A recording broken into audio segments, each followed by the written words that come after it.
ദൈവനാമം മഹത്വപ്പെടുമാറാകട്ടെ. വളരെ അവിചാരിതമായിട്ടാണ് ഞാൻ ഇന്ന് മുളന്തുരുത്തിയില് ഉള്ള ദൈവജനവുമായി ചേർന്ന് കർത്താവിനെ ആരാധിക്കാൻ എനിക്കിടയായിത്തീരുന്നത്. ഞങ്ങൾ ഇന്ന് യാത്ര ചെയ്ത് രാജസ്ഥാനിലെ യാത്ര തിരിച്ച് രാവിലെ ആണ് ഇവിടെ എത്തിച്ചേർന്നത്. എന്നാൽ നമ്മുടെയൊക്കെ ജീവിതത്തിൽ ആകസ്മികമെന്ന് തോന്നുന്നത് പലതും ദൈവം തൻ്റെ ഹിതപ്രകാരമാണ് ചെയ്യുന്നത്, തൻ്റെ ആലോചന പ്രകാരമാണ് ചെയ്യുന്നത് എന്നോർത്ത് ഞാൻ ദൈവത്തെ സ്തുതിക്കുന്നു. ഞാനിവിടെ വന്നപ്പോൾ എനിക്ക് പരിചയമുള്ളവരോ എന്നെ പരിചയമുള്ളവരോ ഇവിടെ ആരും തന്നെ ഉണ്ടെന്ന് എനിക്ക് തോന്നുന്നില്ല. ആദ്യമായിട്ടാണ് ഞാൻ നിങ്ങളെയൊക്കെ കാണുവാനും ഇങ്ങനെ കൂട്ടായ്മയിൽ ആയിരിക്കാനും ദൈവം അവസരം തന്നത്. അപ്പൊ ഞാൻ ഓർക്കുകയായിരുന്നു, ഞാൻ ഇങ്ങനെ അപരിചിതനായ ഒരു വ്യക്തിക്ക് ഇങ്ങനെ വന്ന് കർത്താവിനെ ആരാധിപ്പാൻ കഴിയുന്നത് വലിയൊരു ഭാഗ്യമാണല്ലോ. നമ്മുടെ ഭാഷയ്ക്കും ബന്ധങ്ങൾക്കുമൊക്കെ അപ്പുറമായി നമുക്ക് ചെയ്യുവാൻ സാധിക്കും, നമുക്ക് കഴിയുന്ന ഒരു ഭാഷ എന്നുള്ളത് അത് it's A thought of worship, ആരാധനയുടെ ഭാഷയാണ്. വേർപാട് സഭകളുടെ ഒത്തിരി കുറവുകളുള്ള സഭകളാണ് നമ്മളെല്ലാം തികഞ്ഞവരാണെന്ന് ഞാൻ കരുതുന്നില്ല. പക്ഷേ നമുക്കുള്ള ഏറ്റവും വലിയ പോസിറ്റീവ് എന്ന് ഞാൻ ഇന്നുവരെ മനസ്സിലാക്കി, എൻ്റെ ഒബ്സർവേഷനിൽ നിന്ന് ഞാൻ മനസ്സിലാക്കിയത്, കർത്താവിനെ ആരാധിക്കുവാൻ ഇതുപോലെ സ്വാതന്ത്ര്യവും ആത്മപ്രേരണയും നമുക്ക് ഏത് സന്ദർഭത്തിലും ഉണ്ടാകും. എനിക്ക് നിങ്ങളെ ആരെയും പരിചയമില്ലെങ്കിലും നിങ്ങൾക്ക് എന്നെയും പരിചയമില്ലെങ്കിലും ഇന്നിവിടെ ഇരുന്ന് കർത്താവിനെ ആരാധിച്ചപ്പോൾ എൻ്റെ ഹൃദയം വീണ്ടും ആനന്ദിക്കുകയുണ്ടായി. ഞാൻ എൻ്റെ വിശ്വാസത്തിൻ്റെ ആരംഭഘട്ടത്തെക്കുറിച്ച് ആ സമയത്ത് ഓർത്തുപോയി. മുളന്തുരുത്തി യാക്കോബ സഭകളുടെ ഒരു വലിയ കേന്ദ്രമായിട്ടാണ് ഞാൻ അറിയുന്നത്. ഞാനും ഒരു ഓർത്തഡോക്സ് സഭാവിശ്വാസിയായിട്ടാണ് 15 വയസ്സ് വരെ ജീവിച്ചത്. ഞാൻ ജനിച്ചത് കോട്ടയത്താണെങ്കിലും വളർന്നത് കാസർഗോഡാണ്. അപ്പോൾ അവിടെ ജീവിച്ച കാലഘട്ടത്തിൽ എന്നെ ഒരു ദിവസം എൻ്റെ പിതാവ് നിർബന്ധിച്ച് ഒരു ആരാധന കൂടിയൊരുവിലേക്ക് കൊണ്ടുപോവുകയുണ്ടായി. അപ്പോൾ അങ്ങനെ ഞാൻ പോകുമ്പോൾ ഞങ്ങളുടെ സെന്റ് മേരീസ് ഓർത്തഡോക്സ് ചർച്ച് കടന്നു വേണം പോകാനായിട്ട്. അപ്പൊ ഞാൻ 15 വർഷം വരെ അവിടെയാണ് പോയിക്കൊണ്ടിരുന്നത്. അപ്പൊ ആ ചർച്ചും കടന്ന് മുമ്പോട്ട് പോയപ്പോൾ എൻ്റെ ഉള്ളം നൊന്ത് ഞാൻ കരയുന്നുണ്ടായിരുന്നു. അങ്ങനെയാണ് ഞാൻ അവിടം വിട്ട് ഒരു ചെറിയ കുടിലില് ഒരു 7-8 പേരെ ഒരുമിച്ച് ആരാധിക്കുന്ന ഒരു കൂടിയൊരുവിലേക്ക് ആദ്യമായി വേർപാട് സഭയിലേക്ക് പോയത് എനിക്ക് ഓർമ്മ വരികയുണ്ടായി. എന്നാൽ അന്ന് മുതൽ ഇന്ന് വരെ നമ്മുടെ മറ്റെല്ലാ കുറവശങ്ങൾ മാറ്റിവെച്ചാലും നമുക്ക് തരുന്ന ഏറ്റവും വലിയ സ്വാതന്ത്ര്യം വേറെ ഏത് സഭാവിഭാഗങ്ങൾ നിങ്ങൾ നോക്കിയാലും, എൻ്റെ മകൻ ഇവിടെ ഉണ്ട്. അവന് കഴിഞ്ഞ 3 വർഷം ബ്രഹ്മാവർ എന്ന് പറഞ്ഞ സ്ഥലത്ത് ഒരു ബാപ്റ്റിസ്റ്റ് സെമിനാരിയിലും അവിടുത്തെ സെക്യുലർ കോളേജിലും പഠിച്ചുകൊണ്ടിരിക്കുകയായിരുന്നു, ഇവിടെ ഉടുപ്പിയിലെ ബ്രഹ്മാവർ എന്ന സ്ഥലത്ത്. അപ്പോൾ അവന് അവിടെ ആദ്യ സൺഡേയിൽ വർഷിപ്പിന് പോയിട്ട് എന്നോട് വിളിച്ചു പറഞ്ഞു, പപ്പ ഇവിടെ വർഷിപ്പൊന്നുമില്ല, അതൊരു ബാപ്റ്റിസ്റ്റ് സെമിനാരിയാണെന്ന് ഓർക്കണം.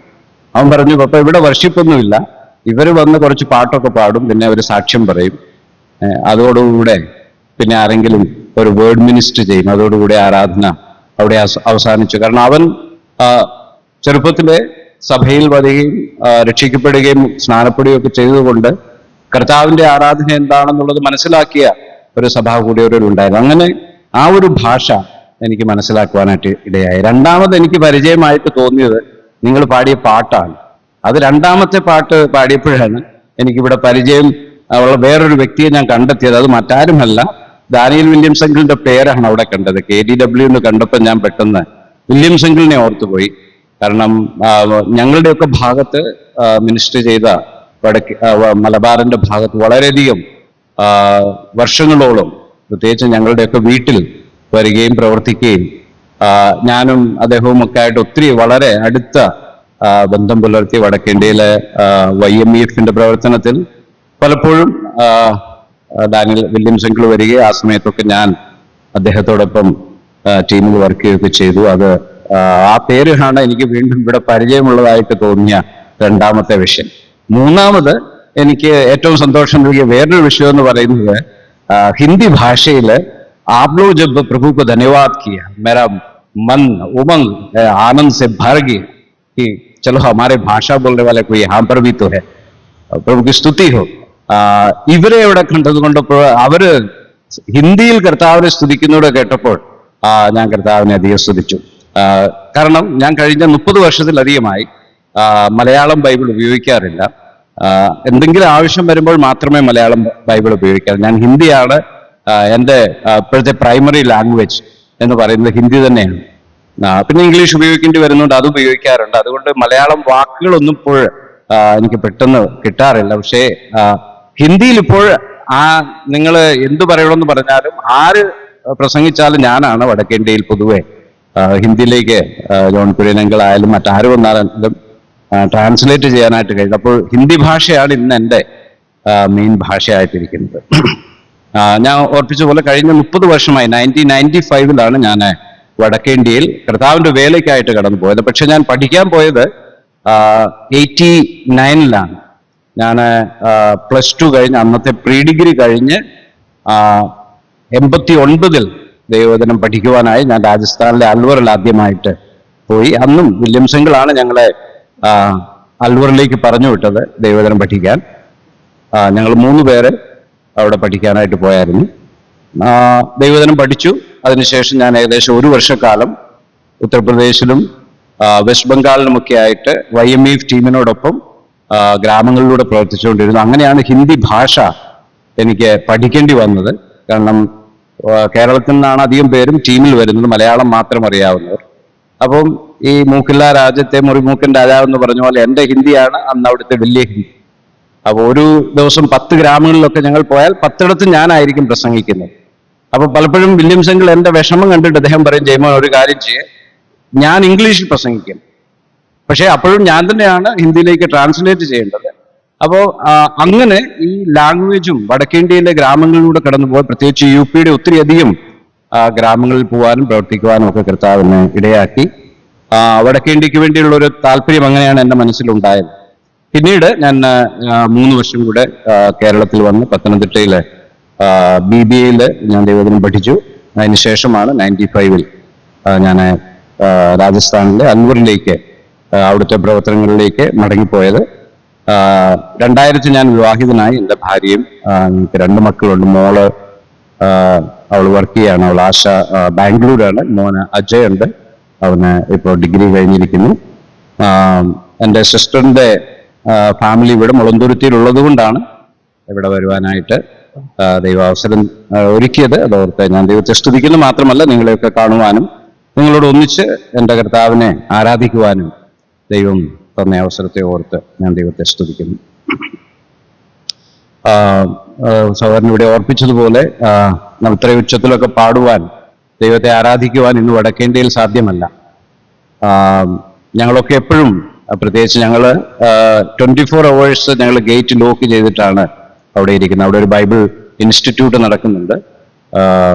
അവൻ പറഞ്ഞ പോലെ എൻ്റെ പേര് നോർത്ത് ഇന്ത്യ ബൈബിൾ ഇൻസ്റ്റിറ്റ്യൂട്ട് എന്നായിരുന്നു. എന്നാൽ ഇന്നത്തെ സാഹചര്യത്തിൽ ഞങ്ങളതിൻ്റെ പേര് വരെ മാറ്റി national institute of theological studies എന്ന പേരിലാണ് അത് അറിയപ്പെടുന്നത്. 87 മുതൽ ആരംഭിച്ച ഒരു സ്ഥാപനമാണ്. ഒരുപക്ഷെ നിങ്ങളൊക്കെ അറിയുന്ന പോലെ TJ ജോസഫ് എന്ന് പറയുന്ന കർത്തദാസൻ ആണ്. അദ്ദേഹം 1966 വടക്കേ ഇന്ത്യയിൽ അൽവറിൽ വന്ന് ആരംഭിച്ച പ്രവർത്തനമാണ് അൽവറിലെ പ്രവർത്തനം. അദ്ദേഹത്തോട് ചേർന്നാണ് ഞങ്ങൾ അവിടെ പ്രവർത്തിക്കുന്നത്. അതിനു മുമ്പ് തമിഴ്നാടുകാരനായ ഒരു സഹോദരൻ 3 വർഷക്കാലം 93 to 66 അവിടെ ഉണ്ടായിരുന്നു. എന്നാൽ അദ്ദേഹത്തെ പെട്ടെന്നൊരു സാഹചര്യത്തിൽ കാണാതെയായി. 66 തന്നെ എന്തു സംഭവിച്ചു എന്ന് ഇന്നും നമുക്ക് വ്യക്തമല്ല. എന്നാൽ സുവിശേഷ വിരോധികൾ അദ്ദേഹത്തിന്റെ ജീവിതത്തെ അവിടെ ഒടുക്കിയെന്നാണ് നാം കരുതുന്നത്.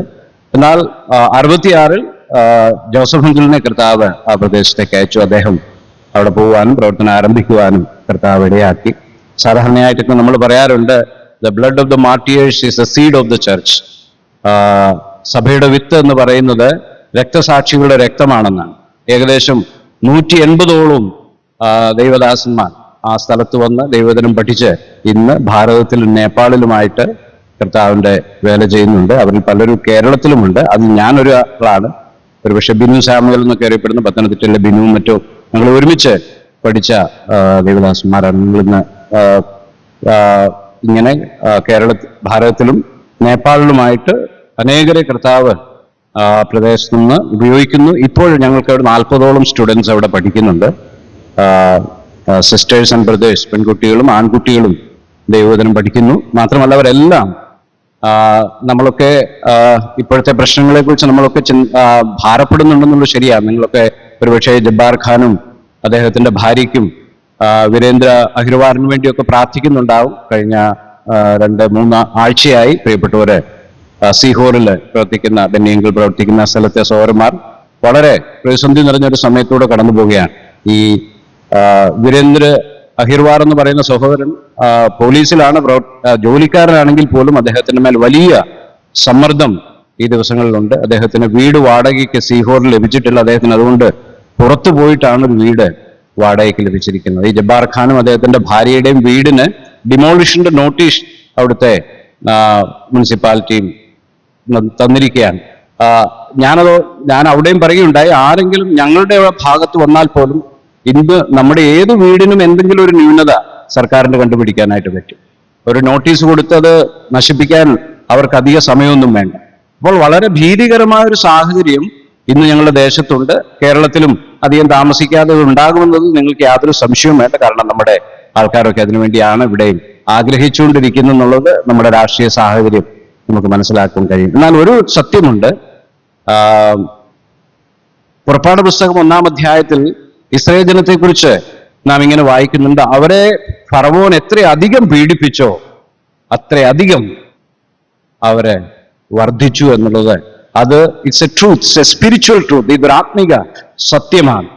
എനിക്കിന്നും ഓർമ്മയുണ്ട്, ഞാൻ 90s രാജസ്ഥാനിൽ ഞങ്ങളുടെ യൂത്ത് ക്യാമ്പ് എന്ന് പറയുന്ന ഒരു ആകെയുള്ള ഒരു സ്പിരിച്വൽ ഗ്യാതറിംഗ് ഞങ്ങളുടെ അവിടെ യൂത്ത് ക്യാമ്പാണ്. യൂത്ത് ക്യാമ്പ് എന്ന് പറഞ്ഞാൽ യൂത്ത് മാത്രമല്ല, രാജസ്ഥാനിലുള്ള വയോധികരും സാധാരണക്കാരും എല്ലാം കടന്നു വരുന്ന ഒരു മീറ്റിംഗ്. 95% ഓഫ് അറ്റൻഡീസ് എൻ്റെ ആരംഭകാലത്ത് അത് മുഴുവൻ മലയാളികളായി അവിടുത്തെ യൂത്ത് ക്യാമ്പുകൾ രാജസ്ഥാനിൽ നടന്നുകൊണ്ടിരുന്നു. എന്നാൽ ഇന്ന് 99% of the attendees are the Rajasthani believers. അങ്ങനെ ഒരു വലിയ മാറ്റം ദൈവം കഴിഞ്ഞ നാളുകളിൽ വരുത്തിയിട്ടുണ്ട്. മലയാളികൾ പല നിലകളിൽ അവിടെ ഒക്കെ വിട്ടുപോയി. പക്ഷേ സ്ഥാനീയരായിരിക്കുന്ന അനേകരെ കർത്താവ് എഴുന്നേൽപ്പിക്കുന്നുണ്ട്. സഭകൾ ഉണ്ട്, ദൈവദാസന്മാരുണ്ട്, വിശ്വാസികളുണ്ട്. അതുകൊണ്ട് നമുക്ക് പ്രാർത്ഥിക്കുവാനുള്ള സമയമാണിത്. നമുക്ക് മുട്ടിന്മേൽ നിൽക്കുവാനുള്ള സമയമാണ്. കേരളത്തിലെ ദൈവജനത്തിന് കൂടുതൽ ഉത്തരവാദിത്തമുണ്ട്. നമ്മളാണത് ചെയ്തുകൊണ്ടിരിക്കുന്നുള്ളതിൽ എനിക്ക് വലിയ അഭിമാനമുണ്ട്. വടക്കേ ഇന്ത്യയിൽ, കേരളത്തിലെ, ഭാരതത്തിലെ സുവിശേഷ പ്രവർത്തനത്തിൽ ദൈവം നമുക്ക് തന്നിരിക്കുന്ന ആ വലിയ ഉത്തരവാദിത്തം, അത് പല നിലകളിൽ സാഗറിലെ അപ്പച്ചൻ മുതല്, എം.ഇ. ചെറിയാൻ സാറ് മുതല്, വി.ടി. ജോണങ്കിൾ മുതല് വടക്കേ ഇന്ത്യയിലേക്ക് സുവിശേഷവുമായിട്ട് കടന്നുപോയതിരിക്കുക മലയാളികളാണ്.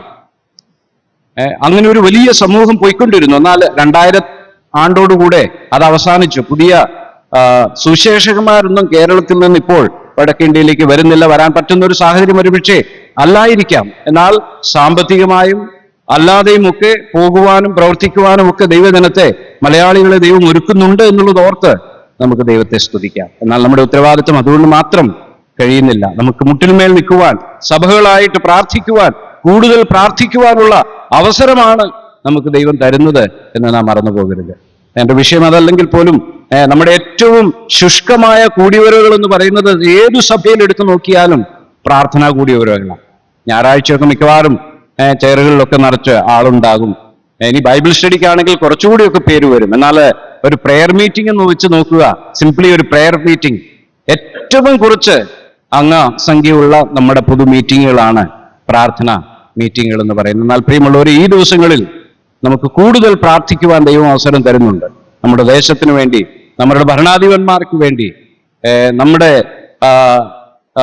വടക്കേ ഇന്ത്യയിൽ കർത്താവിന്റെ വേല ചെയ്യുന്ന ദൈവദാസന്മാർക്ക് വേണ്ടി, ദൈവജനത്തിനു വേണ്ടി നമുക്ക് മുട്ടിപ്പായ കണ്ണുനീരോടുകൂടെ പ്രാർത്ഥിക്കാം. ഈ പ്രശ്നങ്ങളിൽ നിന്ന് അവരെ വിടുവിക്കുവാൻ വേണ്ടി പ്രാർത്ഥിക്കണമെന്ന് ഞാൻ പറയുന്നില്ല. എന്നാൽ പ്രശ്നങ്ങളുടെ മധ്യത്തിൽ ധൈര്യത്തോടുകൂടെ അവർക്ക് നിലനിൽക്കാനിടയാകണം.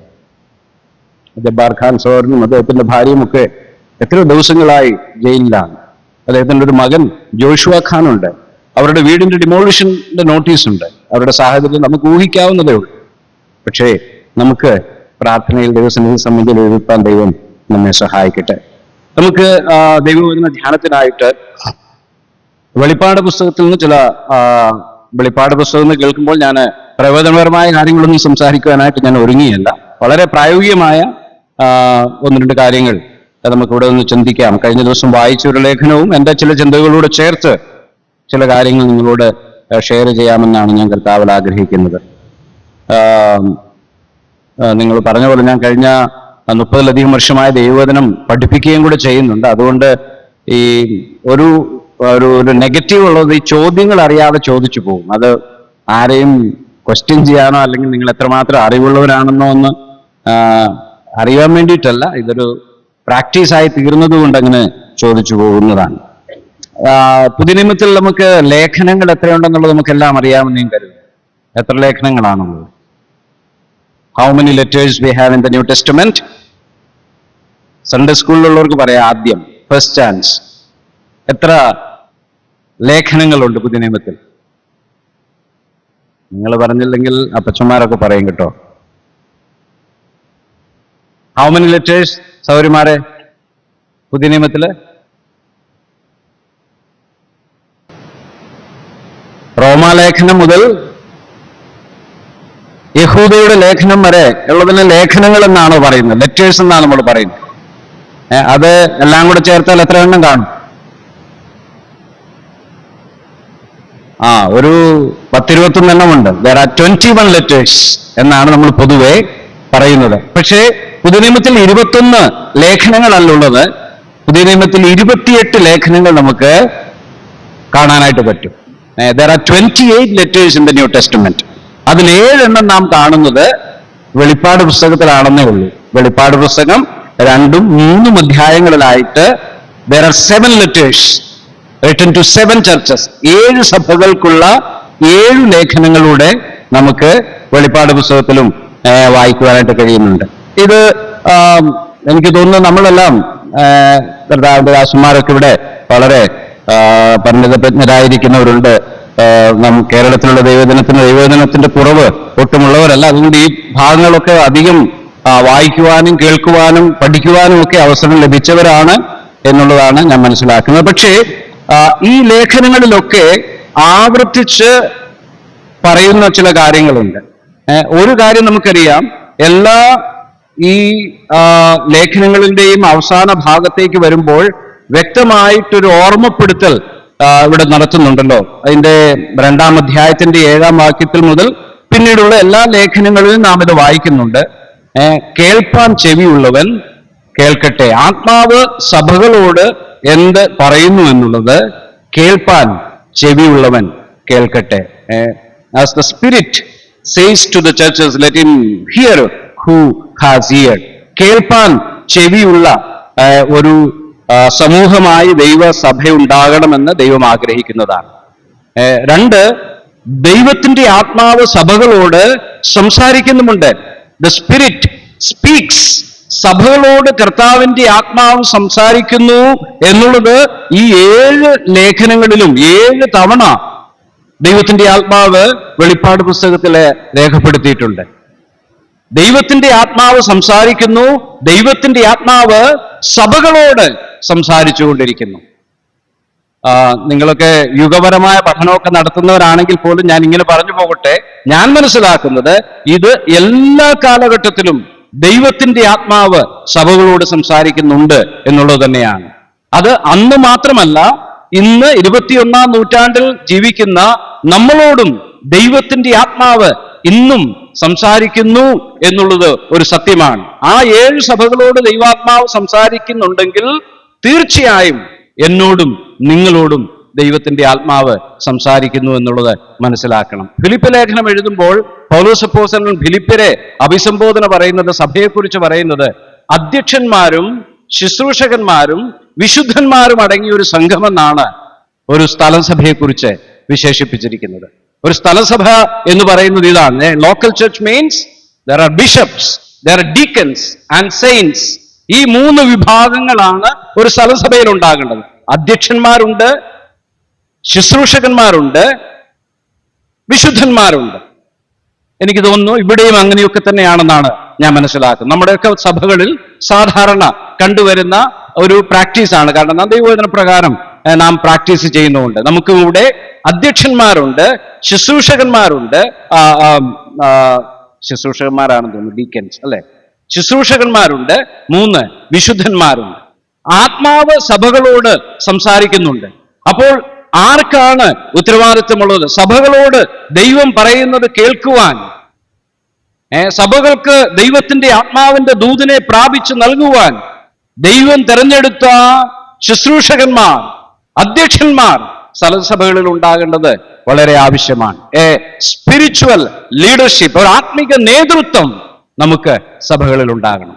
ഞാൻ തുടക്കത്തിൽ ഇങ്ങനെ പറഞ്ഞുപോയി, നമ്മുടെ സഭകളിൽ വലിയ ന്യൂനതകളുള്ള സഭകളാണ്. ഒത്തിരി പോസിറ്റീവ് ഉണ്ടെങ്കിലും നമുക്ക് വന്നിരിക്കുന്ന ഒരു ന്യൂനത എന്ന് ഞാൻ മനസ്സിലാക്കിയത്, എൻ്റെ ഒബ്സർവേഷൻ, ഞാൻ ഒരു പുറമേ നിന്ന് വന്ന വിശ്വാസി ആയതുകൊണ്ടാണ് ഞാൻ എൻ്റെ കാഴ്ചപ്പാടെന്ന് ഞാൻ പലപ്പോഴും പറയും. ഞാൻ തലമുറയായിട്ടുള്ള ഒരു ബ്രദറൻ വിശ്വാസിയല്ല, ഒരു പുതിയ ഫസ്റ്റ് ജനറേഷൻ ബിലീവർ എന്നൊക്കെ പറയാം. അപ്പോൾ ഞാൻ എൻ്റെ ഒബ്സർവേഷനിൽ ഞാൻ കണ്ട ഒരു കാര്യം, നമ്മുടെ സഭകളിലെ ലീഡർഷിപ്പ്, നേതൃത്വം, ഇതിനെക്കുറിച്ച് വ്യക്തമായ ധാരണയൊന്നും ഇല്ലാത്ത ഒരു സമൂഹമാണ് നമ്മുടെ സഭകൾ എന്ന് പലപ്പോഴും എനിക്ക് പലയിടത്തെക്കുറിച്ച്, ഞാൻ ഇവിടുത്തെ കാര്യമേ അല്ല കേട്ടോ പറയുന്നത്, ഞാൻ മുളന്തുരുത്തിയിലെ കാര്യമേ അല്ല, മുളന്തുരുത്തിക്കാരനുമല്ല, എനിക്കിവിടെ യാതൊരു വിഷയങ്ങളുമായി യാതൊരു ബന്ധവുമില്ല. എനിക്കിവിടെ പരിചയമുള്ള വേറൊരാളുണ്ട്, നമ്മുടെ ഡേവിസ് ബ്രദറിന്റെ മോനെ ഞാൻ ഒരിക്കൽ റെക്സോളിൽ വെച്ച് ഹോസ്പിറ്റലിൽ വെച്ച് കണ്ടിരുന്നു. അദ്ദേഹത്തിന്റെ പേര് ബോസിനെ ഞാൻ റെക്സോൾ ഹോസ്പിറ്റൽ, ഞങ്ങൾ നേപ്പാളിൽ പ്രവർത്തനത്തിന് പോയപ്പോൾ ഡങ്കൻ ഹോസ്പിറ്റലിൽ വെച്ച് അദ്ദേഹത്തിൻ്റെയും ഭാര്യയും അവിടെ വെച്ച് കണ്ടു. അദ്ദേഹം അവിടെ എനിക്കൊന്നു ഇന്റേൺഷിപ്പ് മറ്റോ ചെയ്യുന്ന ഒരു സമയമായിരുന്നു. അങ്ങനെ ഒരു പരിചയമല്ലാതെ എനിക്ക് മറ്റാരുമായും യാതൊരു വിഷയങ്ങളുടെയും ഒരു ബന്ധമില്ല. ഞാൻ പൊതുവായ ഒരു സാഹചര്യം പറഞ്ഞു എന്ന് പോയതേ ഉള്ളൂ. ഞാൻ ജോൺ കുര്യൻ അങ്കിളിനോട് ഒരിക്കൽ ചോദിച്ചു, എൻ്റെ ഈ വിഷമം കൊണ്ട് എന്താണ് നമ്മുടെ സഭകൾക്ക് ശരിയായ ഒരു നേതൃത്വത്തെക്കുറിച്ച് കാഴ്ചപ്പാട് കുറഞ്ഞു പോയതെന്ന് ചോദിച്ചപ്പോൾ അദ്ദേഹം എനിക്ക് തന്നൊരു മറുപടി ഇങ്ങനെയാണ്. അദ്ദേഹം പറഞ്ഞത്, തുടക്ക സമയത്ത് നമ്മളൊക്കെ വേർപെട്ട്, നമ്മുടെ ഒരു 3-4 തലമുറയുടെ മുമ്പുള്ള സമയമാണെന്ന് തോന്നുന്നു, ആ സമയത്ത് നമ്മുടെ ശ്രദ്ധയെന്ന് പറയുന്നത് വേർപാടെന്നുള്ളതായിരുന്നു. വേർപെട്ട് മാറുക എന്ന് പറഞ്ഞാൽ നമ്മളൊക്കെ main line churches, Roman Catholic, യാക്കോബ, മർത്തോമ അല്ലെങ്കിൽ ഇതര സമുദായങ്ങളിൽ നിന്ന് വേർപെട്ട് എന്ന ചിന്തയാണ് നമ്മൾ ഏറ്റവും അധികം ഭരിച്ചുകൊണ്ടിരുന്നത്. അതുകൊണ്ടാണ് നമ്മുടെ സഹോദരിമാരൊക്കെ എന്തില്ലാതെ ഇവിടെ ഇരിക്കുന്നത്, ആഭരണം ധരിക്കാതിരിക്കുന്നത്. ബൈബിളിലൊന്നും അങ്ങനെ പറഞ്ഞിട്ടില്ലെങ്കിൽ പോലും നമ്മുടെ ഏറ്റവും വലിയ പ്രാധാന്യം വേർപാട്. ഈ മറ്റുള്ളവർ ചെയ്യുന്ന പല കാര്യങ്ങളിൽ നിന്നും വേർപെട്ടവരായിട്ട് നാം ജീവിക്കണം. അത് ആഭരണം മുതൽ, വസ്ത്രധാരണം മുതൽ, ജീവിത ശൈലി മുതൽ, ഇങ്ങനെയുള്ള കാര്യങ്ങളിലായിരുന്നു നമ്മുടെ പിതാക്കന്മാർ ശ്രദ്ധ തിരിച്ചിരുന്നത് എന്ന് അദ്ദേഹം പറയുകയുണ്ടായി. ഒരു പക്ഷേ അതിന് സാധ്യത അങ്ങനെയുണ്ട്. പക്ഷേ അതുകൊണ്ട് സഭാ നേതൃത്വത്തിന് പ്രാധാന്യമില്ല എന്ന് ഒരിക്കലും കരുതരുത്. നമുക്ക് സഭകളിൽ ആരാണ് അധ്യക്ഷന്മാരെന്നുള്ളത് വ്യക്തമായ ബോധ്യമുണ്ടാകണം. നമ്മുടെ സഭകളിൽ എന്താ സാധാരണ സംഭവിക്കുന്നത്? നമ്മളെ ആരൊക്കെയോ മൂപ്പന്മാരെന്ന് കരുതി പോവുകയാണ്. ആരെങ്കിലും, ഞാൻ ഇവിടെ ചോദിക്കുന്നില്ല, പലയിടത്തും പലർക്കും, മിക്കവാറും സഭകളിൽ ഇത് ആർക്കും അറിയില്ല ആരാണ് മൂപ്പൻ. നമുക്ക് പറയാൻ പാടില്ല എന്നൊരു നിയമമുള്ളതുപോലെയാണ്. ബൈബിളിൽ നാം വായിക്കുന്നത്, അപ്പോസ്തലനായ പൗലോസും തന്റെ 1-ാം മിശ്രയാത്ര കഴിഞ്ഞ് മടങ്ങി വരുന്ന വേളയിൽ സഭകളിൽ മൂപ്പന്മാരെ ആക്കി വെച്ചു എന്ന് നാം വായിക്കുന്നുണ്ട്.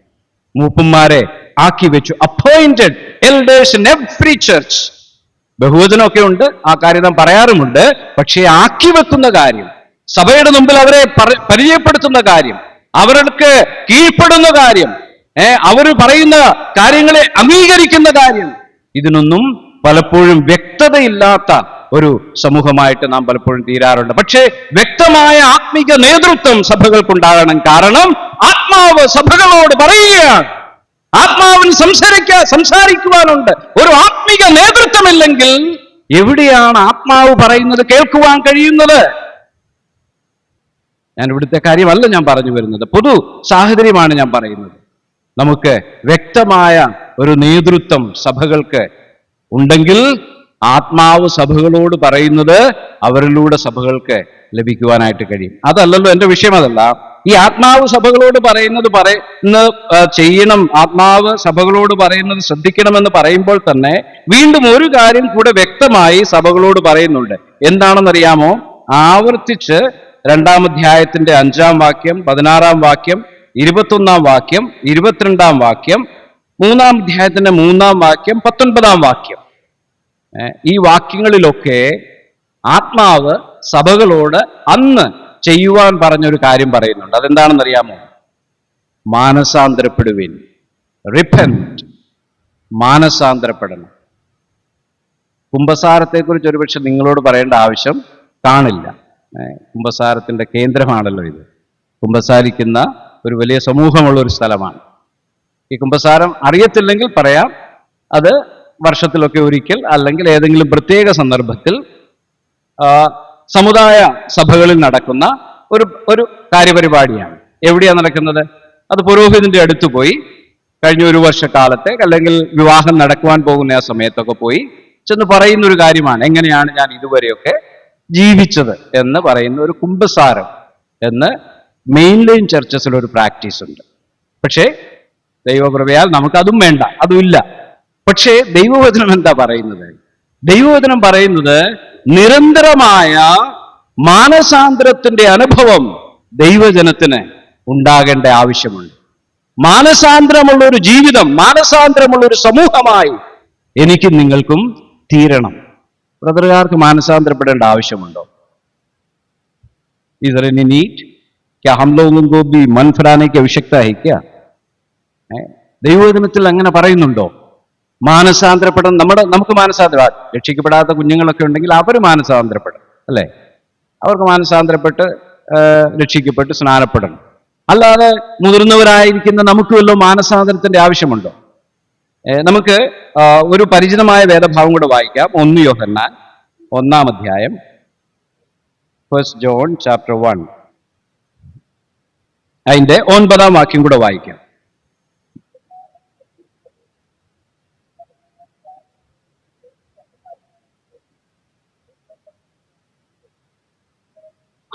നാം പാപങ്ങളെ ഏറ്റുപറയണം എന്ന് അവിടെ നാം വായിക്കുകയാണ്. If we confess our sins, നാം നമ്മുടെ പാപങ്ങളെ ഏറ്റുപറയുന്നുവെങ്കിൽ, അപ്പോൾ ഇത് അവിശ്വാസികൾ, ഈ യോഹന്നാൻ ലേഖനം എഴുതിയിരിക്കുന്നത് ആർക്കാ? വിശ്വാസികൾക്കാ. അവിശ്വാസികൾക്കല്ല ലേഖനം എഴുതിയിരിക്കുന്നത്. ഈ വെളിപ്പാട് പുസ്തകം 2-3 അധ്യായങ്ങളിൽ സഭകളോടാണ് ആത്മാവ് പറയുന്നത്. എന്ത്? മാനസാന്തരപ്പെടണം. അപ്പോൾ ദൈവജനത്തിന്, വിശ്വാസികളായിരിക്കുന്ന എനിക്കും നിങ്ങൾക്കുമൊക്കെ മാനസാന്തരത്തിന്റെയും ഏറ്റുപറച്ചിലിന്റെയും ആവശ്യമുണ്ട്. മാനസാന്തരപ്പെട്ടു ജീവിക്കേണ്ട ഒരു ദൈവജനമാണ് നാം. ഏറ്റുപറയേണ്ട ജീവിതം എന്റെയും നിങ്ങളുടെയും ഉണ്ട്. അവർക്ക് വർഷത്തിൽ ഒരിക്കൽ ഒരു ഏറ്റുപറച്ചിൽ ആവശ്യമാണ്. അതുകൊണ്ടാണ് അവർ കുമ്പസാരിക്കുന്നു എന്ന് പറയുന്നത്. പക്ഷെ എന്റെയും നിങ്ങളുടെയും ജീവിതമോ? നമുക്ക് മാനസാന്തരപ്പെടേണ്ട ആവശ്യമുണ്ടോ? നമ്മൾ തെറ്റൊന്നും വരാത്ത ഒരു കൂട്ടരാണോ? അല്ലല്ലോ. എന്റെയും നിങ്ങളുടെയും ഒക്കെ ജീവിതത്തിൽ പല നിലകളിലുള്ള കുറവശമുള്ളവരാണ്. നാം എല്ലാം തികഞ്ഞ ഒരു വിശ്വാസികളാക്കി നമ്മെ ആരെയും ദൈവം തീർത്തിട്ടില്ല. നമുക്ക് ദൈവവചനം ലഭിച്ചിട്ടുണ്ടെന്നുള്ളതാണ് നമ്മുടെ ഏറ്റവും വലിയ ശ്രേഷ്ഠത. ദൈവവചനത്തെ അതുപോലെ മനസ്സിലാക്കുവാൻ, പഠിക്കുവാൻ, പഠിപ്പിക്കുവാനൊക്കെ ശ്രമിക്കുന്ന ഒരു സമൂഹം, അതാണ് നമ്മുടെ ഏറ്റവും വലിയ ശ്രേഷ്ഠത എന്ന് പറയുന്നത്. ഒരുപക്ഷെ ദൈവവചന പ്രകാരം കർത്താവിനെ ആരാധിക്കുന്ന ഒരു സമൂഹം. എന്നാൽ ഞാനും നിങ്ങളുമൊക്കെ കുറവശമുള്ള ഒരു സമൂഹമാണ്, പരിമിതികളുള്ള ഒരു സമൂഹമാണ്, തെറ്റുവരുന്ന വ്യക്തികളും വിശ്വാസികളുമാണ്. മൂപ്പന്മാരും വിശ്വാസികളും വിശുദ്ധന്മാരും ഒക്കെയാണ്. അതുകൊണ്ട് നാം മനസ്സിലാക്കേണ്ടത് എന്താണ്?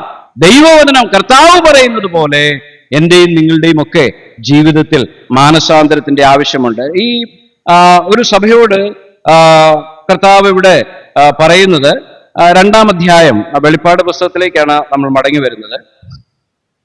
അതിന്റെ 2-ാം അധ്യായം 21-ാം വാക്യത്തിൽ കർത്താവ് ആ സഭയിലെ മാനസാന്തരത്തിന്റെ ആവശ്യത്തെക്കുറിച്ച് പറയുകയാണ്. 20-21 വാക്യം കൂടെ ആരെങ്കിലും ഒന്ന് പെട്ടെന്ന് വായിച്ചാൽ നല്ലതായിരിക്കും.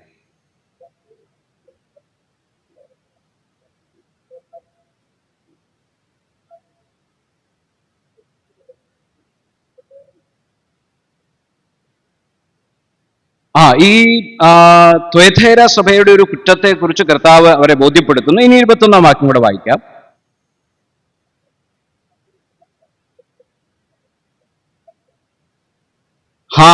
നോക്കുക, ഇവിടെ കർത്താവ് ഈ പറയുന്ന വാക്കുകളൊക്കെ ശ്രദ്ധിക്കുക. ഇവിടെ എല്ലാം റിപ്പന്റ് എന്ന് പറയുന്നത് ദൈവം കർത്താവ് നൽകുന്ന ഒരു കൽപ്പനയാണ്. സഭകളോട് ആത്മാവ് നൽകുന്ന ഒരു കമാൻഡാണ് മാനസാന്തരപ്പെടുക എന്ന് പറയുന്നത്. ഇതൊരു ഓപ്ഷൻ അല്ല. വേണമെങ്കിൽ ചെയ്തോ വേണ്ടെങ്കിൽ ചെയ്യണ്ട എന്ന് പറയുന്ന ഒരു കാര്യമല്ല, ദൈവിക കൽപ്പനയാണ്. ഒന്ന് വായിച്ചു നോക്കുക നിങ്ങൾ. പിന്നെ എപ്പോഴും സമയം കിട്ടുമ്പോൾ ഈ വാക്കൊന്നെടുത്ത് ഗ്രീക്ക് പദം എന്താണെന്നൊന്ന് അന്വേഷിച്ചു പോയാൽ അതിന്റെ ഗ്രാമറിൽ പറയും it's an imperative word, it's an imperative mood. ഇത് കൽപ്പനയാണ്. മാനസാന്തരപ്പെടുക എന്ന് പറഞ്ഞിരിക്കുന്നത് ദൈവം സഭകളോട് പറയുന്ന ഒരു ദൈവിക കൽപ്പനയാണ്. സ്നാനപ്പെടണം, രക്ഷിക്കപ്പെടണം, നമുക്ക് മറ്റ് കൽപ്പനകളൊക്കെ നിവർത്തിക്കണം എന്ന് പറയുന്നത് പോലെ തന്നെ സഭകളോട് ദൈവം ആഗ്രഹിക്കുന്ന, ആവശ്യപ്പെടുന്ന കാര്യമാണ് മാനസാന്തരപ്പെടണം, മാനസാന്തരപ്പെടുക എന്ന് പറയുന്ന കൽപ്പന എന്നുള്ളത്. അപ്പോൾ നമുക്ക് പാലിക്കേണ്ട, നാം അനുസരിക്കേണ്ട ഒരു ദൈവിക കൽപ്പനയാണ് മാനസാന്തരപ്പെടുക എന്നുള്ളത്. Repentance is a command given by the Lord. നാം അനുസരിക്കേണ്ട ഒരു കൽപ്പനയായിട്ടാണ് നമുക്ക് ദൈവവചനത്തിൽ മാനസാന്തരത്തെക്കുറിച്ച് കാണുന്നത്. രണ്ടാമത്തെ ഒരു കാര്യം മാനസാന്തരത്തെക്കുറിച്ച് ആ വാക്യത്തിൽ നിന്ന് നാം മനസ്സിലാക്കുന്നത്, ഇവിടെ നാം വായിച്ച 21 വാക്യത്തിൽ I gave her time to repent. അവൾക്ക് മാനസാന്തരത്തിന് ഞാനൊരു സമയം കൊടുത്തു എന്ന്. രണ്ടാമത് നാം മനസ്സിലാക്കുന്നത് എന്താണെന്ന് അറിയാമോ? മാനസാന്തരം എന്നുള്ളത് ഒന്ന് ദൈവിക കൽപ്പനയാണ്, രണ്ട് മാനസാന്തരത്തിനൊരു സമയ പരിധിയുണ്ട്. ദൈവം അനുവദിക്കുന്ന ഒരു സമയപരിധി മാനസാന്തരത്തിനുണ്ട്. ഞാൻ എന്തെങ്കിലുമൊക്കെ ചെയ്തേക്കാം, എപ്പോഴെങ്കിലുമൊക്കെ ദൈവം അവസരം തന്നാൽ, അല്ലെങ്കിൽ ഒരു ആവശ്യം വരുമ്പം സമുദായക്കാർ ചെയ്യുന്നത് കല്യാണമാണെങ്കിൽ അന്നേരം പോയി ചെയ്തേക്കാം. അതല്ല ദൈവവചനം പറയുന്നത്. God has a time limit. മാനസാന്തരത്തിന് ദൈവം അനുവദിക്കുന്ന ഒരു സമയമുണ്ട്. നാം സുവിശേഷത്തിൽ വായിക്കുന്നുണ്ടല്ലോ ഒരു യജമാനനെയും ദാസന്റെയും കാര്യം. ഫലമില്ലാതെ വളർന്നു വരുന്ന ഒരു വൃക്ഷത്തെക്കുറിച്ച് യജമാനൻ പറയുന്നു, ഈ വൃക്ഷത്തിന് കഴിഞ്ഞ 3 വർഷമായി യാതൊരു ഫലവുമില്ല, അതുകൊണ്ട് ഇനി നമുക്കിത് വെട്ടി കളയാം. പക്ഷെ ദാസൻ പറയുന്നു, യജമാനനെ നാം എന്ത് ചെയ്യും? 1 വർഷം കൂടെ വളവും വെള്ളവും ഒക്കെ നൽകി 1 വർഷം കൂടെ നമുക്ക് നോക്കാം. 3 അല്ല 4, ഇതിലപ്പുറം ഇല്ല. അതിനൊരു സമയ ലിമിറ്റ് ഉണ്ട്. വൃക്ഷങ്ങളുടെ ചുവട്ടിൽ കോടാലി വെച്ചിരിക്കുന്നുവെന്ന് യോഹന്നാൻ സ്നാപകൻ പറയുകയുണ്ടായി. മാനസാന്തരപ്പെടുക. എനിക്ക് നിങ്ങൾക്ക് മാനസാന്തരപ്പെടുവാൻ ദൈവം ഒരു ടൈം ലിമിറ്റ് വെച്ചിട്ടുണ്ടെന്നുള്ളതിൽ യാതൊരു സംശയവുമില്ല. There is a time for that. മാനസാന്തരപ്പെടണം, അത് നമുക്ക് ആവശ്യമുണ്ട്. മാനസാന്തരത്തിനൊരു സമയപരിധി ദൈവം നിശ്ചയിച്ചിട്ടുണ്ട് എന്ന് നമുക്ക് മനസ്സിലാക്കുവാനായിട്ട് കഴിയും. യേശു കർത്താവിനോട് ഒരു സമയത്ത് കുറച്ചുപേര് വന്നു, യഹൂദന്മാർ വന്ന് പറഞ്ഞു, നിങ്ങൾ ഗോപുരം വീണു മരിച്ചുപോയ ഗലീലക്കാരെ കുറിച്ച് നീ കേട്ടില്ലേ എന്ന് കർത്താവിനോട് ചോദിക്കുന്നുണ്ട്. എനിക്ക് തോന്നുന്നത് ലൂക്കോസിന്റെ സുവിശേഷത്തിലാണ്. ഗോപുരം വീണ് അനവധി യഹൂദന്മാർ അതിൽ മരിച്ചുപോയി എന്ന് കർത്താവിനോട് പറഞ്ഞു. കർത്താവിനൊരു മറുപടി പറയുന്നുണ്ട്. എന്താ പറഞ്ഞത്? അല്ലല്ല, മാനസാന്തരപ്പെടാഞ്ഞാൽ നിങ്ങളും ഇവണ്ണം നശിക്കുമെന്നാണ് കർത്താവ് പറയുന്നത്. അപ്പോൾ ദൈവം മാനസാന്തരത്തിന് നമുക്ക് പല അവസരങ്ങൾ തരികയാണ്, ഓപ്പർച്യൂണിറ്റീസ്. ദൈവം അതിനുള്ള സാധ്യതകൾ നമുക്ക് തരികയാണ്. മറ്റുള്ളവരുടെ ജീവിതത്തിൽ ഉണ്ടാകുന്ന വീഴ്ചകളെ കണ്ട് സന്തോഷിച്ച്, അയ്യോ അവൻ അങ്ങനെ സംഭവിച്ചല്ലോ, അവൾക്കങ്ങനെ സംഭവിച്ചല്ലോ, ഇന്ന വിശ്വാസിക്ക് ഇന്നത് സംഭവിച്ചല്ലോ എന്ന് പറഞ്ഞ് അവരെ ഇകഴ്ത്തുവാനോ പുകഴ്ത്തുവാനോ അല്ല ഈ സംഭവങ്ങളൊക്കെ. ഈ കർത്താവിനോട് വന്ന് അവർ പറയുന്നത് ഗലീലക്കാർ വളരെ മോശക്കാരാണ് എന്ന് പറയുവാൻ വേണ്ടിയാണ് അവര് ഈ കാര്യം യേശു കർത്താവിനോട് പറയുന്നത്. പക്ഷെ കർത്താവ് പറയുന്നത് എന്താ? ഇത് നിങ്ങൾക്കൊരു വാണിംഗ് ആണ്, ഇത് നിങ്ങൾക്കൊരു മുന്നറിയിപ്പാണ്. മാനസാന്തരപ്പെട്ടില്ലെങ്കിൽ ഈ ഗോപുരമല്ല മറ്റെന്തെങ്കിലും ആയിരിക്കും, ഒരു വെള്ളപ്പൊക്കമായിരിക്കാം. 2018 എന്താ സംഭവിച്ചത് നമുക്കറിയാം അല്ലെ? 2018 19 ഈ ഭാഗമൊക്കെ വളരെ ഭീതിയിൽ കഴിഞ്ഞൊരു സമയമുണ്ടായിരുന്നു. വളരെ ഭീതി. പെട്ടെന്ന് നാം ഇതൊക്കെ മറന്നുപോകും. 2020, 21 മുതൽ 22 കാലഘട്ടത്തിൽ എന്താ സംഭവിച്ചത്? വളരെ ചുരുക്കം പേർക്ക് അതൊക്കെ ഓർമ്മയുള്ളൂ. അന്നൊക്കെ പ്രാർത്ഥനയുണ്ടായിരുന്നു, ഭക്തി ഉണ്ടായിരുന്നു, മുട്ടിൽമേൽ നിൽക്കുമായിരുന്നു, പേടിയുണ്ടായിരുന്നു, പുറത്തിറങ്ങത്തില്ലായിരുന്നു. പക്ഷേ കുറച്ചു കഴിഞ്ഞപ്പോൾ നാം ഇതൊക്കെ മറന്നുപോയി. ഞാൻ വടക്കിന്ത്യയിൽ ഓർക്കുന്നുണ്ട്, ഞങ്ങൾ ഓരോ ദിവസവും ഇനി ആരുടേതാണ് അവിടെയെന്ന് ഓർത്ത് ഭീതിപ്പെട്ടുകൊണ്ടിരുന്ന ഒരു സമയമായിരുന്നു. ഡൽഹിയിലും ഒക്കെ വളരെ പ്രഗത്ഭന്മാരായിരിക്കുന്ന ഓരോ ദൈവദാസന്മാരെ കർത്താവ് വിളിച്ചുകൊണ്ടിരിക്കുകയാണ്. ഷാലുറ്റി നൈനാൻ ദൈവസന്നിധിയിലേക്ക് ചേർക്കപ്പെടുന്നു, MJ ബാബു ദൈവസന്നിധിയിലേക്ക് ചേർക്കപ്പെടുന്നു, ജോൺസൺ ബേബി ദൈവസന്നിധിയിലേക്ക് ചേർക്കപ്പെടുന്നു. ഇതൊക്കെ ഞങ്ങളോട് വളരെ ചേർന്ന് നിൽക്കുന്ന ദൈവദാസന്മാരായിരുന്നു. ഞങ്ങൾ ഒരുമിച്ച് പ്രവർത്തിക്കുന്നവരായിരുന്നു. അടുത്തത് ആരുടേതാണ് എന്ന് ഞങ്ങൾ ഭീതിയോടുകൂടെ പ്രാർത്ഥനയോടുകൂടെ കഴിഞ്ഞൊരു സമയമുണ്ടായിരുന്നു. പക്ഷെ അതൊക്കെ ഇന്ന് എല്ലാവരും മറന്നുപോയി. വെള്ളപ്പൊക്കത്തിന്റെ കാര്യം, കോവിഡിന്റെ കാര്യം. പക്ഷേ ദൈവം നമ്മളെ ഇതൊക്കെ ഓർപ്പിക്കുകയാണ് പ്രിയമുള്ളവരെ. നമുക്ക് അവസരം തരികയാണ്. മാനസാന്തരം ദൈവിക കൽപ്പനയാണ്. മാനസാന്തരത്തിനൊരു സമയപരിധിയുണ്ട്. മാനസാന്തരത്തിനുള്ള പല അവസരങ്ങൾ ദൈവം എന്റെയും നിങ്ങളുടെയും ജീവിതത്തിൽ അനുവദിച്ചു തരുന്നുണ്ട്. എനിക്കും നിങ്ങൾക്കും ഇനിയും ദൈവസന്നിധിയിൽ മുട്ടുമടക്കുവാൻ, ദൈവത്തോട് അടുത്തു വരുവാൻ. കർത്താവേ, എന്റെ ജീവിതത്തിൽ തെറ്റ് വന്നു പോയി, ഞാൻ അരുതാത്തത് പലതും ചെയ്തു, ശരിയായ നിലയൊരു വിശ്വാസിയായി വേണ്ടതുപോലെ ഞാൻ ജീവിക്കുന്നില്ല, ദൈവവചനം വായിക്കുന്നില്ല, പ്രാർത്ഥിക്കുന്നില്ല, ദൈവവചനത്തോട് എനിക്ക് പറ്റുമാനം തീരെയില്ല എന്ന് പറഞ്ഞ് ദൈവസന്നിധിയിൽ താഴുവാൻ, വിനയപ്പെടുവാൻ, കരയുവാൻ എനിക്ക് നിങ്ങൾക്കും കഴിയുമോ? ദൈവം ഇത് നമ്മിൽ നിന്ന് ആഗ്രഹിക്കുകയാണ്. ഈ 1 യോഹന്നാൻ 1-ാം അധ്യായത്തിന്റെ 9-ാം വാക്യത്തിൽ നാം വായിക്കുന്നുണ്ട്, ഏറ്റുപറയുക, മാനസാന്തരപ്പെട്ട് ഏറ്റുപറയുക എന്നൊരു സന്ദർഭത്തെക്കുറിച്ച് പറയുന്നുണ്ട്. ഞാൻ പറഞ്ഞല്ലോ, സമുദായക്കാര് അത് വർഷത്തിലൊക്കെ ഒന്ന് ചെയ്യുന്ന കാര്യമാണ് ഏറ്റുപറച്ചിൽ. അവര് പുരോഹിതന്റെ അടുത്ത് പോയി ചെയ്യുന്നൊരു കാര്യമാണ്. കൺഫസ് അവിടെ ഉപയോഗിച്ചിരിക്കുന്ന വാക്കാണ്. If you confess your since, നിങ്ങൾ നിങ്ങളുടെ പാപങ്ങളെ ഏറ്റുപറയുന്നെങ്കിൽ. അതിന്റെ അർത്ഥം എന്താണെന്ന് അറിയാമോ? അവിടെ ഉപയോഗിച്ചിരിക്കുന്ന ഗ്രീക്ക് പദത്തിന്റെ അർത്ഥം എന്ന് പറയുന്നത് സേ ദ സെയിം തിങ് എന്നാണ് ആ വാക്കുകൊണ്ട് ഉദ്ദേശിച്ചിരിക്കുന്നത്. അതേ കാര്യം പറയുക. ആര് പറയുന്ന കാര്യമാണ്? ദൈവം പറയുന്ന കാര്യം. ദൈവം പറയുകയാണ്, എന്ത്? മകനെ, മകളെ, നിന്റെ ജീവിതത്തിൽ കുറവ് വന്നിട്ടുണ്ട്, പാപം സംഭവിച്ചിട്ടുണ്ട്, തെറ്റ് സംഭവിച്ചിട്ടുണ്ട്. അപ്പോൾ നമ്മൾ എന്താ പറയുന്നത്?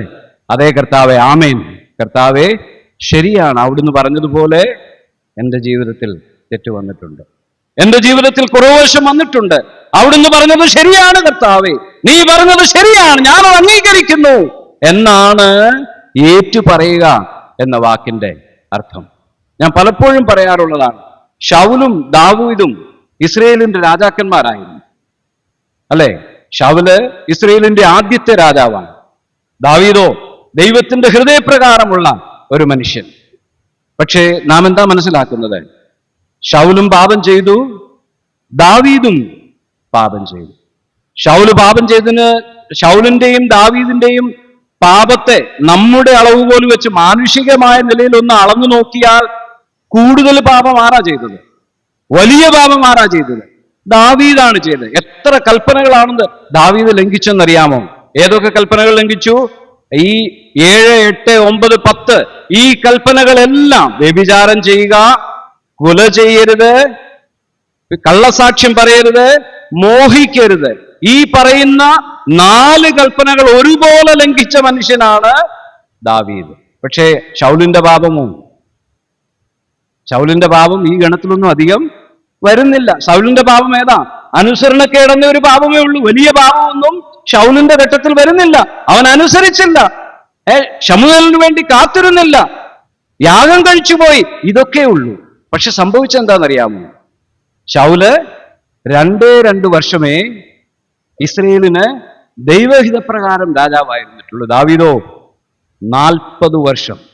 ഇത്ര വലിയ ഭാവിയായിരിക്കുന്ന ദാവീദ് ദൈവത്തിന്റെ ഹിതപ്രകാരം ദൈവപുത്രന്റെ കുടുംബത്തിൽപ്പെട്ടവനായി തീർന്നു ദാവീദ്.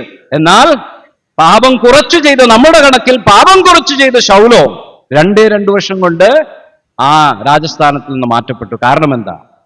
ഒരേ ഒരു കാരണമേ ഉള്ളൂ, കൺഫസിങ് സിൻസ്, പാപത്തെ ഏറ്റുപറയുക. ശമൂവേൽ ചെന്ന് ശൗലിനോട് ചോദിക്കുന്നുണ്ട്, നീ എന്താണ് ചെയ്തത്? ഞാൻ പറഞ്ഞതൊക്കെ ചെയ്തോ? ദൈവം കൽപ്പിച്ചതൊക്കെ ചെയ്തോ? എന്താ ശൗലിന്റെ മറുപടി? ശൗല് പറയുന്നു, ഞാനെല്ലാം ചെയ്തിട്ടുണ്ട്. പിന്നെ ഈ കേൾക്കുന്ന ശബ്ദമൊക്കെ എന്താണെന്ന് ചോദിച്ചപ്പോൾ ശൗല് പറയുകയാണ്, ഇത് ജനം ചെയ്തതാണ്. ഈ ആടുകളെയും ഈ മൃഗങ്ങളെയും ഒക്കെ നിന്റെ ദൈവത്തിന് യാഗം കഴിക്കുവാൻ ഈ ജനം ചെയ്തതാണ്. നേരെ മറിച്ച് നാഥാൻ എന്ന പ്രവാചകൻ ദാവീദിന്റെ അടുക്കൽ ചെന്ന് ആ ആട്ടിൻകുട്ടിയുടെ കഥ പറഞ്ഞ് ആ മനുഷ്യൻ, ആ ധനികനായ മനുഷ്യൻ, ആ ദരിദ്രന്റെ ആട്ടിൻകുട്ടിയെ അവൻ മകളെന്നപോലെ വളർത്തിക്കൊണ്ടുവന്ന ആട്ടിൻകുട്ടിയെ കൊന്ന് തന്റെ അതിഥികൾക്ക് വേണ്ടി ഭക്ഷണം ഉണ്ടാക്കി എന്ന് പറഞ്ഞപ്പോൾ ദാവീദിന്റെ ധാർമ്മിക രോഷം തിളച്ചു. അവൻ പറഞ്ഞു, ഈ മനുഷ്യൻ 4 മടങ്ങ് ഈ പാവപ്പെട്ടവന് മറുപടി കൊടുത്തേ മതിയാകുള്ളൂ. കാരണം അവന് അവന്റെ മകളെന്ന പോലെയുള്ള ആട്ടിൻകുട്ടിയെ കൊന്ന് അവന് വേണ്ടി ഭക്ഷണം ഉണ്ടാക്കി. അപ്പോൾ നാഥൻ എന്താ പറഞ്ഞത്? നീയാണ് ആ മനുഷ്യൻ, യു ആർ ദാറ്റ് മാൻ, നീയാണ് ആ മനുഷ്യൻ എന്ന് ദാവീദിനോട് പറഞ്ഞപ്പോൾ ദാവീദിന്റെ മറുപടി എന്തായിരുന്നു? ലോർഡ്, ഐ സിൻഡ്, കർത്താവേ, ഞാൻ പാപം ചെയ്തു. ഇത്ര ഉയർന്ന സ്ഥാനത്തായിരുന്ന ദാവീദ് ദൈവസന്നിധിയിൽ താഴുവാനായിട്ട് ഇടയായി. പ്രിയമുള്ളവർ, എന്നാണ് എന്റെയും നിങ്ങളുടെയും ജീവിതത്തിൽ അതിന് അവസരമുണ്ടാകാൻ പോകുന്നത്? എന്ന് ദൈവസന്നിധിയിലേക്ക് നമുക്ക് മടങ്ങി വരുവാൻ കഴിയും? എന്റെയും നിങ്ങളുടെയും ജീവിതത്തെ ഒന്ന് വിലയിരുത്തി നോക്കുക. നാം ഈ അപ്പവീഞ്ഞുകളിൽ നിന്ന് പങ്കെടുക്കുമ്പോൾ എല്ലാ ഞായറാഴ്ചകളും നമ്മൾ സാധാരണ പറയുന്നൊരു കാര്യമുണ്ട്. എന്താ? തന്നെത്താൻ ശോധന ചെയ്തിട്ട് വേണം ഈ അപ്പവീഞ്ഞുകളിൽ നിന്ന് പങ്കെടുക്കാൻ. അത് വളരെ നല്ലൊരു കാര്യമാണ്. എന്നാൽ നമ്മുടെ ജീവിതത്തെ നാം ശോധന ചെയ്ത് നോക്കുന്നുണ്ടോ? എന്നും കിടക്കുന്നതിന് മുമ്പ് ഒരു 5 മിനിറ്റ് ദൈവസന്നിധിയിൽ ഇരുന്നു കൊണ്ട് ഇന്ന് രാവിലെ മുതൽ ഞാൻ ജീവിച്ച ഈ ജീവിതം, സഹോദരിമാരെ, സഹോദരന്മാരെ, കുഞ്ഞുങ്ങളെ, നമ്മളുടെ ജീവിതം എങ്ങനെയാണ് എന്ന് ഒരു നിമിഷം നമുക്ക് വിലയിരുത്തുവാനായിട്ട് കഴിയുന്നുണ്ടോ? ഇന്ന് നമ്മുടെ മക്കളൊക്കെ വലിയ ഉയർന്ന നിലയിലാണ്. ദൈവം നമ്മുടെ സമൂഹത്തെ വളരെ വളർത്തിയിട്ടുണ്ട്. അവർ ബാംഗ്ലൂരും ഡൽഹിയിലും ഇതര ഭാഗങ്ങളിലൊക്കെ പഠിക്കുവാനായിട്ട് പോകുന്നുണ്ട്. എൻ്റെ മകൾ കോളേജിൽ പഠിച്ച ഒരു സന്ദർഭത്തിൽ അവൾ വന്ന് എന്നോട് പറയുന്നത് എനിക്ക് ഓർമ്മയുണ്ട്. കേരളത്തിൽ നിന്നുള്ള കുട്ടികൾ, കാരണം അവരൊക്കെ വടക്കേ ഇന്ത്യയിൽ ജനിച്ചവരാണ്, മലയാളികളായിരിക്കുന്ന കുട്ടികൾ അവളുടെ കൂട്ടുകാരായിട്ട് വന്നിട്ടുണ്ട്. അത് ഒരുപക്ഷെ വിശ്വാസികളായിരിക്കണമെന്നല്ല, പക്ഷേ മലയാളികളെ കുറിച്ച് അവൾ പറയുന്നത്, പപ്പ, അവരുടെ കൂട്ടത്തിൽ നമുക്ക് കൂടാനായിട്ട് പറ്റില്ല. റോമൻ കത്തോലിക്കയിൽ നിന്നും മറ്റ് ക്രിസ്തീയ പേരുകളുള്ള പെൺകുട്ടികളാണ്, റോമൻ കാത്തലിക് ഹോസ്റ്റലുകളാണ്. പക്ഷേ രാത്രിയുടെ യാമങ്ങളിൽ അവർ ചെയ്യുന്നത് കുപ്പികൾ പൊട്ടിച്ച് ആനന്ദിക്കുന്ന പെൺകുട്ടികളാണ് അവിടെയുള്ളത്. ഏത് ഗ്രൂപ്പിലും അതാണ് കാണാനായിട്ട് പറ്റുന്നത്. ക്രിസ്ത്യാനികളാണ് അവരെല്ലാവരും. അവർക്ക് ഏറ്റവും ആനന്ദമുള്ളത് ഈ സമൂഹത്തിലെ, ഈ ലോകത്തിലെ ഈ സന്തോഷത്തിന്റെ പിന്നാലെ പോകുക എന്നുള്ളതാണ്. നമ്മുടെ പല കുട്ടികളും ഇന്ന് അങ്ങനെയുള്ള ജീവിത സാഹചര്യങ്ങളിലാണ് പ്രിയമുള്ളവരെ ജീവിക്കുന്നത്. നമുക്കറിയില്ല, അവർ ബാംഗ്ലൂരാണെന്ന് നമ്മൾ പറയും, അവർ ഡൽഹിയിലാണെന്ന് നമ്മൾ പറയും, അല്ലെങ്കിൽ അവർ വിദേശ രാജ്യങ്ങളിലാണെന്നൊക്കെ നമ്മൾ വളരെ അഭിമാനത്തോടെ പറയും. പക്ഷെ നമ്മളുടെ കുട്ടികളുടെയൊക്കെ ആത്മീയ നിലവാരം ഇന്നെന്താണ്? എവിടെയാണ് നമ്മുടെ കുഞ്ഞുങ്ങളൊക്കെ ഇന്നായിരിക്കുന്നത്? നമുക്ക് മാനസാന്തരപ്പെടുവാനും കരയുവാനും നമ്മളെ കൊണ്ട് കഴിയുമോ? നമുക്ക് ദൈവസന്നിധിയിലേക്ക് മടങ്ങി വരുവാൻ നമുക്ക് പറ്റുമോ? കർത്താവ് പറയുമ്പോൾ തെറ്റുപറ്റി എന്ന് പറയുമ്പോൾ, അതേ കർത്താവേ, വിനയത്തോടുകൂടെ ദൈവസന്നിധി താണ്, കർത്താവേ, അത് തെറ്റുപറ്റിപ്പോയി, അരുതാത്തത് പറ്റിപ്പോയി, സംഭവിച്ചു പോയി എന്ന് പറഞ്ഞ് ദൈവസന്നിധിയിൽ താഴുവാൻ എനിക്ക് നിങ്ങൾക്ക് മനസ്സുണ്ടെങ്കിൽ ദൈവം ഇന്നും നമ്മളെ ഉപയോഗിക്കുവാൻ കഴിവുള്ളവരാണ്. പലപ്പോഴും ഞാൻ ദാവീദിന്റെയും ശൗലിന്റെയും ജീവിതത്തെക്കുറിച്ച് ഓർത്ത് പലപ്പോഴും ഞാൻ തന്നെ അത്ഭുതപ്പെട്ടു പോകാറുണ്ട്. എങ്ങനെ ദൈവത്തിന് ദാവീദിനെ പോലെയുള്ള പാപം ചെയ്തൊരു വ്യക്തിയെ തൻ്റെ ഹൃദയപ്രകാരമുള്ള മനുഷ്യനെന്ന് പറയുവാനും ദാവീദിനെ പോലെ ആയില്ല എന്ന് മറ്റുള്ളവരെ കുറിച്ചൊക്കെ പറയുവാനായിട്ട് കഴിയും. അതാണ് ദൈവം, നമ്മുടെ ദൈവം എന്ന് പറയുന്നത്. താഴുവാൻ, ഏറ്റുപറയുവാൻ, അംഗീകരിക്കുവാൻ, തെറ്റുപറ്റിപ്പോയി എന്ന് പറയുവാൻ എനിക്ക് നിങ്ങൾക്ക് മനസ്സുണ്ടെങ്കിൽ നമ്മെ ഇന്നും വീണ്ടും ഉപയോഗിക്കുവാൻ താല്പര്യമുള്ള, സ്നേഹമുള്ള ഒരു ദൈവമാണ് എൻ്റെയും നിങ്ങളുടെയും ദൈവം. കർത്താവ് നമ്മെ സഹായിക്കട്ടെ. ദൈവസന്നിധിയിൽ താഴുവാൻ നമുക്ക് നമ്മെ തന്നെ ഇടയാക്കാം. ആത്മാവ് സഭകളോട് എന്ത് പറയുന്നു എന്നുള്ളത് ചെവിയുള്ളവൻ കേൾക്കട്ടെ എന്നാണ് നാം ദൈവവചനത്തിൽ വായിക്കുന്നത്. നമുക്ക് ഒരു ശരിയായൊരു മാറ്റത്തിന് ദൈവം കാരണമാക്കി തീർക്കട്ടെ.